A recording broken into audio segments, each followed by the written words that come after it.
have heard some cases where the buyer transfers the sale proceeds to the seller's account directly, whether it's a foreign bank account or a UAE bank account. Is that even possible, or what is basically the process of that? Yeah, this happens also in some cases where, let's say, buyer and seller, they know each other and they settle the payment internally, whether in the UAE or outside, and then they need to do the transfer. In that case, if buyer already transferred the payment to the seller, then seller has to issue an acknowledgement deed, which confirms that the seller received the payment for that particular property as sale proceeds. And this document has to be notarized in the UAE. By the court, right? By the court, yes. So without that document, trustee office of land department, they will not authorize the transfer of the property. So they don't recognize the transfer of the property. Exactly. So, or if seller comes himself personally to the trustee and confirms that he received the payment, then there's no need for this document. But if seller is not present himself, the seller is represented by a power of attorney, let's say, then notarized acknowledgement from seller that he received the payment for that particular property as sale proceeds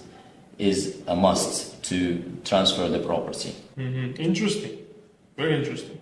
Yeah, and also it's very important for the buyer to understand his risks, because if he transferred payment to the seller before the transfer, it's a very big risk to the buyer, because if the seller will not transfer or will not give this acknowledgement later, then buyer may lose his money, and then there is a court case involved, and it's going to be a very long process of claiming this payment. Yeah.